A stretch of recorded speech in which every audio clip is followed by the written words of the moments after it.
Hello and welcome to fast friends. Class 12th का result आए हुए 2 दिन हो गए हैं और आज मैं पीसीएम टॉपर के साथ बैठा हुआ हूं। यानी हमारे साथ टॉप 6 जो हमारे फास्ट एडवेंचर्स के हैं। एक बच्चा गायब है अभी, वेद जोशी। उसके अलावा 5 बच्चे यहां पर बैठे हुए हैं और ये हमारे टॉप 5 स्टूडेंट्स हैं। हमारे साथ इनके मेंटोर और हमारे साथ ही मैं मैथ्स पढ़ाता हूं, सर भी मैथ्स पढ़ाते हैं, सर जेई की मैथ्स पढ़ाते हैं। यानी इन बच्चों के मेंटोर गुरलीन सर भी बैठे हुए हैं। सबसे पहले मैं गुरलीन सर की खुशी जानना चाहता हूं। सर, आप मुझे ये बताइए कि जब आप एकांश, जो हमारा फर्स्ट रैंकर है, उसे पढ़ा रहे थे तो क्या आपको कभी लगा था कि ये बच्चा मैथ्स में इतना अच्छा स्कोर करेगा? डेफिनेटली लगा था मुझे लग रहा था कि ये 100 लाएगा, बट सही है। 93 is not bad. He has much more potential and JEE में भी इसने काफ़ी अच्छा परफॉर्म किया है and all the best for his future endeavours. बेटा एकांश, जैसा कि हम सब जानते हैं कि तुम्हारे 94.6% है, राइट? तो सबसे पहला क्वेश्चन मेरा तुमसे ये है कि तुमने ये कैसे मेक श्योर किया कि तुम कंसिस्टेंट रहो? क्योंकि सबको सबसे बड़ी प्रॉब्लम क्या आती है, जितने बच्चे हैं, कि वो कंसिस्टेंट नहीं रह पाते हैं, मतलब वो डेली नहीं पढ़ पाते हैं। तो तुमने ऐसा क्या किया कि तुम कंसिस्टेंट रहे, या तुम्हारे पास भी कुछ डिस्ट्रैक्शंस थे, तुमने उसको ओवरकम किया? क्या किया ऐसा? पूरी स्ट्रैटेजी बताओ एक बार। सर मैंने बस जो टेस्ट होते रहते थे ट्यूशन में उस पर ही ध्यान दिया मेनली। हर हफ्ते जो भी टेस्ट होता था उसके लिए पढ़ता रहता था मैं, और उसको ही बार बार रिवाइज करता था। जो होमवर्क देते थे, जो करने के लिए कहते थे, तो उससे ही अच्छा स्कोर किया है मैंने। बहुत बढ़िया। अच्छा, दूसरी चीज़ कि तुम्हारे जो ओवरऑल परसेंटेज हैं उसके हिसाब से अगर देखा जाए तो शायद तुम अभी भी थोड़ा सा नाखुश हो। तुम्हें ऐसा लगता है कि तुम्हारे साथ फिजिक्स की कॉपी में शायद या मैथ्स की कॉपी गलत चेक हुई है तुम्हारी। तो क्या तुम रीवैल्यूएशन के लिए जा रहे हो अभी? यस सर, फिजिक्स और मैथ की तो डेफिनेटली मैं री-एवैल्यूएशन के लिए डालूंगा।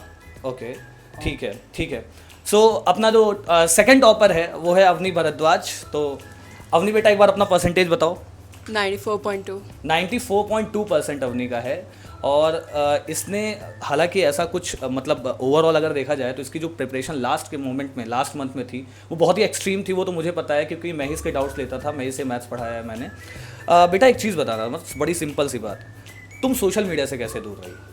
दूर रही कि नहीं रही? मतलब उतना नहीं जितना आइडियल होना चाहिए था, ओके।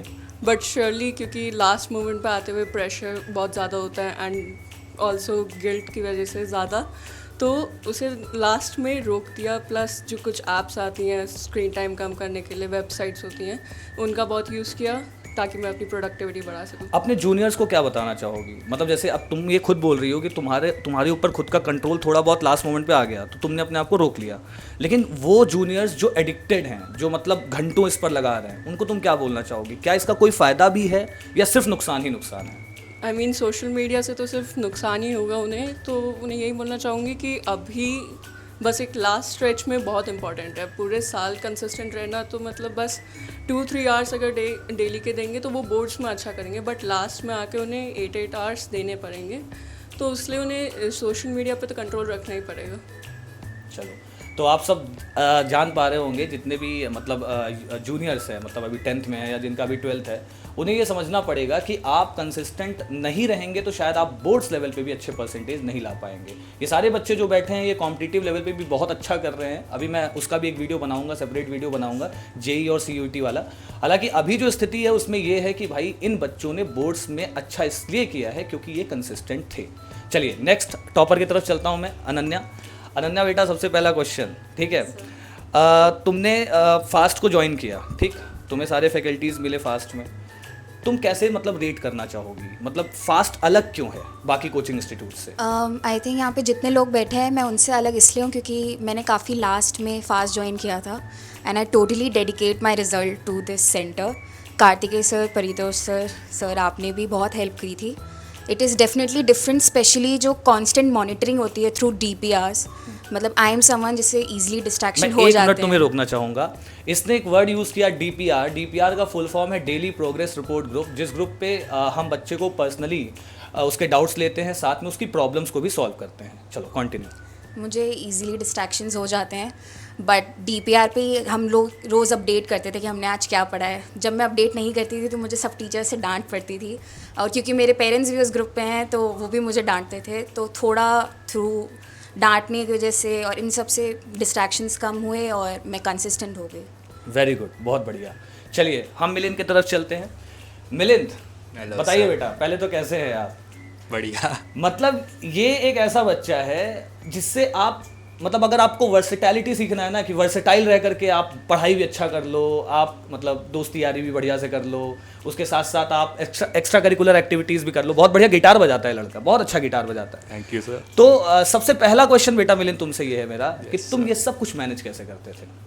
बस हो जाता था सर। कैसे हो जाता था? मतलब एक बार बताओ तो, बच्चों को भी बताओ ना, कि वो जो बच्चे जो इन सब चीज़ों से नहीं निकल पाते, जो दोस्ती कर रहे हैं तो दोस्ती यारी में ही फंसे हुए हैं, जो अब एक्स्ट्रा करिकुलर एक्टिविटीज़ कर रहे हैं वो उसी में फंसे हुए हैं, तुम कैसे इन सारी चीज़ों से निकल पा रहे नहीं, मतलब एक पॉइंट आता है, अगर तुम किसी चीज़ में बोर नहीं हो रहे हो तो वो गलत है।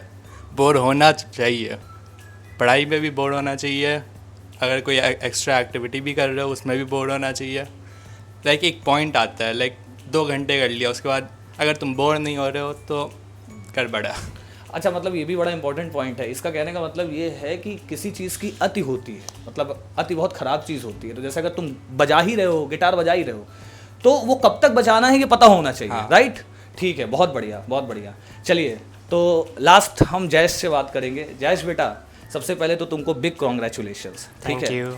इस बच्चे की मेहनत मैंने देखी है, ये वैसा बच्चा नहीं है जैसे बच्चे हमारे 4 और बैठे हुए थे। शायद इन सब ने अपने आप को 11th-12th में शुरुआत से ही मोटिवेट किया होगा कि मुझे अच्छे रिजल्ट लाने हैं। ये एक ऐसा बच्चा है जिसको मैंने 12-12 घंटे सेंटर पे बैठ के पढ़ते देखा है, और ये मेरी ऑनेस्ट फीडबैक है कि इससे ज़्यादा मैंने पूरे सेंटर पे सिर्फ एक बच्ची को देखा है जो इसके साथ पैरेलल में बैठ के पढ़ती थी, साक्षी चतुर्वेदी। ये सारे बच्चे अपने घर पे पढ़ते थे, नो डाउट ये भी बहुत मेहनत करते रहे होंगे, लेकिन इसको मैंने प्रत्यक्ष रूप से अपने आंखों के सामने देखा है पढ़ते हुए। इसने उस सिस्टम को ट्रस्ट किया जिस सिस्टम को हमने बनाया है अपने सेंटर पे, जिसको हम टॉपर्स डेन का नाम देते हैं, जहां पे बच्चे बैठ करके अपनी सेल्फ स्टडी करते हैं, दिन दिन भर करते हैं, चाहे वो जेई का बच्चा हो या फिर 12th बोर्ड और 10th बोर्ड का बच्चा हो। अपना परसेंटेज बताइए।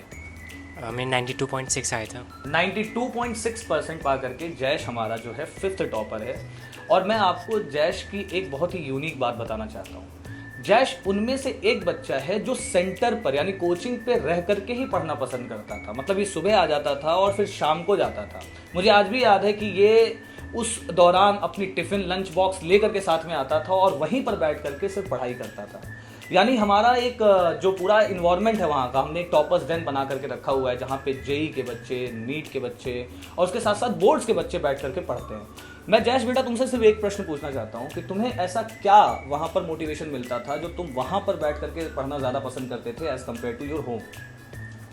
टॉपर्स डेन में बहुत से स्टूडेंट्स पढ़ते हैं, तो उनको पढ़ते देखते मुझे मोटिवेशन आता था, और कभी एक बार दोस्तों के साथ भी पढ़ लेता था तो डाउट क्लियर हो जाता था। और टीचर्स ऊपर ही बैठते थे, लाइक कभी ऑफिस में कभी ऊपर, तो लाइक डायरेक्टली डाउट पूछ लेता था अगर डाउट आया तो। मतलब आप ये समझिए कि कहीं ना कहीं ये इसका एक तरीके से मतलब दिमाग ही था कि इसको पता था कि मैं अगर यहाँ बैठ करके पढ़ूंगा तो मेरे इंस्टेंट डाउट क्लियर हो जाएंगे, मतलब तुरंत के तुरंत, क्योंकि फैकल्टीज़ भी लगभग वहीं बैठा करते हैं। और उसके साथ साथ ये बच्चों को पढ़ते देखता था तो ये मोटिवेटेड भी होता था कि यार देखो बाकी सब तो पढ़ रहे हैं, फिर मैं अपना टाइम क्यों वेस्ट करूँ। अच्छा, मैंने भी ये चीज़ फील किया कि बहुत सारे बच्चे घर पे सिर्फ इसलिए रहना पसंद करते हैं क्योंकि घर पे वो आराम से गेम खेल सकते हैं, मोबाइल में सोशल मीडिया चला सकते हैं, बट उन सबको इसने जो है कहीं ना कहीं इग्नोर करने के लिए सेंटर पर ही बैठ करके पढ़ना पसंद किया। बहुत बढ़िया बेटा, big congratulations to all of you, और मैं तुम सबको शुभकामनाएं देता हूँ तुम्हारे फ्यूचर के लिए। सब बहुत अच्छा करो, फोड़ दो। और उसके साथ साथ मैं इनके मेंटोर गुरलीन सर को भी बहुत बहुत शुभकामनाएं देता हूँ। सर, अब हम जेई का रिजल्ट भी वेट कर रहे हैं, अभी हमारा एक और टॉपर आ रहा है, उसके साथ भी हम एक वीडियो बनाएंगे, फिर जेई का हम सेपरेट वीडियो बनाएंगे। Thank you so much guys. So 4th topper Ved Joshi भी हमारे साथ जुड़ गए हैं। वेद बेटा, सबसे पहले तो आपको कॉन्ग्रेचुलेशंस, ठीक है। Thank you sir. वेद के जेई में जो सेकंड अटेम्प्ट हुआ था उसमें 97% आई लाए हुए हैं, ठीक है। और उसके साथ साथ बोर्ड्स में एग्जैक्टली 94% इसने अचीव किया है। वो उसके पहले एक चीज़ और मैं आपको बताना चाहता हूँ कि वेद अभी करंटली जेई एडवांस की भी तैयारी कर रहा है, यानी जेई एडवांस का पेपर ये देगा भी, और मैं पूरी उम्मीद कर रहा हूँ कि जेई एडवांस में भी ये बहुत अच्छा करेगा। वेद, सबसे पहला क्वेश्चन बेटा ये है कि आप कंसिस्टेंट कैसे रहे?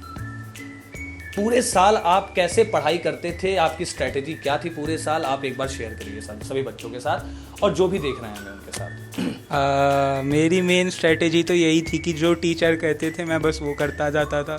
अपना मैंने स्ट्रेटेजी मेरे हिसाब से तो दिमाग का दही करना होता है अगर आप खुद बनाने जा रहे हो। मुझे जो टीचर कहते थे मैं सब करता था, हाँ जितना वो बोलते थे उतना ही करता था, मतलब उससे ज़्यादा करने की कोशिश करता था, उतना ही करता था, कम नहीं करता था। अच्छा, और मतलब एक तरीके से ब्लाइंड फॉलोवर टीचर का ना, ऐसा हाँ, कह सकता हूँ blind मैं। follow करा था। ठीक है। अच्छा, दूसरी चीज बेटा ये है कि आप मुझे बस इतना बताइए कि जेई हो या बोर्ड हो, पीसीएम लिया हुआ बच्चा ऐसा कौन सा सब्जेक्ट है जिसमें बहुत ज्यादा फोकस करे और मेहनत करे, नहीं करेगा तो नंबर नहीं आएगा, ऐसा वाला सिचुएशन किसमें है?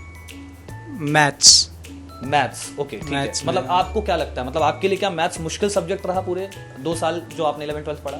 नहीं, मेरे लिए मुश्किल नहीं था, पर मैथ्स के अगर आपके फाउंडेशंस अच्छे हों, अगर आपको मैथ्स अच्छी से आती है तो आपके बाकी दोनों भी कई हद तक बहुत अच्छे हो जाते हैं, क्योंकि मैथ्स तीनों में सबसे ज़्यादा लॉजिकल सब्जेक्ट है, तीनों उसमें एग्री, करते हैं। Correct correct. तो मतलब कुल मिला करके अगर देखो, एक जनरल फीडबैक बच्चों का, कल मैं आपको बता रहा था जो फिजिक्स केमिस्ट्री बायोलॉजी यानी पीसीबी वाले बच्चे हैं, उनके लिए फिजिक्स बहुत ही ज़्यादा प्रॉब्लमेटिक लगती है बच्चों को, कि फिजिक्स में बड़ा मुश्किल होता है सर। आज वेद बता रहे हैं कि अगर आपकी मैथ्स अच्छी है तो शायद आप फिजिक्स और केमिस्ट्री पे भी अच्छा होल्ड बना सकते हैं, है ना? ठीक है। लास्ट क्वेश्चन बेटा जाते जाते, कि आप जेईई एडवांस का पेपर लिखने जा रहे हैं, ठीक है, आपके पीछे आपके जूनियर्स भी बहुत सारे हैं जो आपको ही चैलेंज कर रहे हैं, यहाँ के पेपर्स में आपके साथ बैठते हैं, उसके साथ आप देते हो, तो आप क्या उनको एक सलाह देना चाहते हो, किस चीज़ से वो बचें? मल्टीपल रिसोर्सेज की तरफ डाइवर्ट होने से प्लीज़ बचना, जो टीचर कहे वही करना। अच्छा। उससे ज़्यादा करने की कोई ज़रूरत नहीं होती है। ठीक है। क्या टीचर्स के नोट्स इनफ हैं या उसके साथ साथ बुक्स जो आपके रेफरेंस होती हैं वो भी लगाना ज़रूरी है? वो तो डिपेंड करता है कि आपको कहाँ तक जाना है। अगर आपको एक लेवल तक जाना है कि मुझे इतना ही करना है, मैं चाहता हूँ मेरा सिलेक्शन हो जाए, तो टीचर के नोट्स और जो हमारे नॉर्मल PYQs होते हैं वो इनफ हैं। जेईई मेंस के लिए तो PYQ और टीचर्स नोट्स ही इनफ हैं, उसके अलावा आपको कुछ करने की ज़रूरत नहीं होती ठीक है। जाते जाते एक और आखिरी क्वेश्चन ऐसे मन में आ गया, बोर्ड के लिए एनसीईआरटी इनफ है या फिर उसके साथ साथ रेफरेंस बुक भी ज़रूरी है? यार मैंने तो पढ़ा, हाँ NCERT बहुत जरूरी। तुमने एनसीईआरटी पढ़ा? नहीं पढ़ा। आप समझ सकते हैं इन्होंने एनसीईआरटी नहीं पढ़ी है। मैंने स्टिल मैथ्स में कितने हैं? 97। फिजिक्स में कितने हैं? 93। फिजिक्स टॉपर है फास्ट का। और केमिस्ट्री में कितने हैं? 92। रीवैल्यूएशन भरेगा क्योंकि इसको यकीन है कि ये 95 से ऊपर केमिस्ट्री में ला सकता है। तो कुल मिलाकर के इसका कहना ऐसा है कि देखो भाई, अगर आप मतलब टीचर की नोट्स उसके साथ साथ रेफरेंस बुक फॉलो करते हो तब भी आप एक अच्छा स्कोर ला सकते हो। ज़रूरी नहीं है कि एनसीईआरटी जैसी इररेलेवेंट किताब जो आज के समय पे हो चुकी है जिसमें क्वेश्चंस कम हैं उसको पढ़ा जाए। राइट? यस। ठीक है, बहुत बढ़िया। चलिए इसी के साथ हम अपने इस पूरी बातचीत को खत्म करते हैं। उम्मीद है ये वीडियो आपको पसंद आया होगा, और अगर इन बच्चों की बातें आपको अच्छी लगी है, जो कि मुझे बहुत इंस्पायरिंग लगती है इन सबकी जर्नी, अगर आपको अच्छी लगी है तो जल्दी से चैनल को मतलब वीडियो को लाइक करिएगा, और जो कमेंट बॉक्स है उसमें इनके लिए कॉन्ग्रेचुलेशन जरूर लिख लीजिएगा। चलिए, best of luck to all of you बेटा। बाय। Thank you.